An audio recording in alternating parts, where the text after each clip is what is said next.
సరే. ఇందులో రెండో పద్యం చూద్దామమ్మా ఒకసారి. ఇక్కడ పద్యం చూడండి.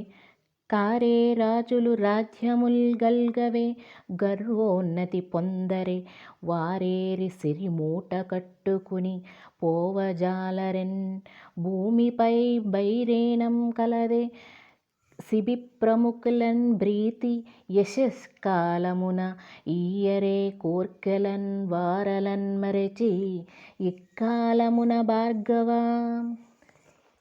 ఈ పద్యం కనుక మనం ఒక్కసారి తిలకించినట్లయితే ఇక్కడ ఎవరితో అంటున్న సందర్భంలో ఉంది.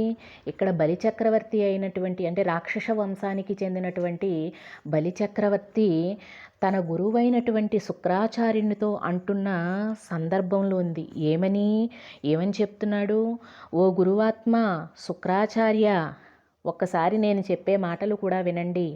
పూర్వం రాజులున్నారు, వారికి రాజ్యాలు ఉన్నాయి. అయితే వారు ఎంతో అహంకారంతో వెర్రవీగేవారు. కానీ వారు ఎవరూ కూడా ఈ సంపదను మూటకట్టుకుని పోలేదు. ప్రపంచంలోని వారు పేరు కూడా మిగలలేదు. ఎంతోమంది రాజులు రాజ్యాలను పరిపాలించారు. వాళ్ళెవ్వరూ కూడా ఎప్పుడూ కూడా ధనంతో అహంకారంతో వెర్రవీగిపోతూ ఉండేవారు. అలాంటి వారు ఎవరూ కూడా లోకంలో మిగలలేదు. వాళ్ళెవరూ కూడా పోయేటప్పుడు తన సంపదనంతా కూడా మూట కట్టుకుని పోలేదు. అయితే శిబి చక్రవర్తి వంటి వారు కీర్తి కోసం సంతోషంగా అడిగిన వారికి కోరికలు తీర్చలేదా?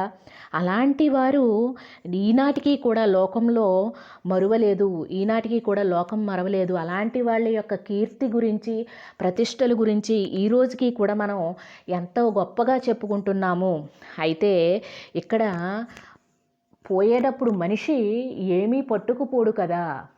తను ఏదైతే పుణ్యం సంపాదించుకుంటాడో వాటినే తన వెంట తీసుకువెళ్తాడు. ఏదైతే తన దానం చేస్తాడో దాన్నే తీసుకువెళ్తాడు అని తెలిపిన సందర్భంలో ఉందన్నమాట.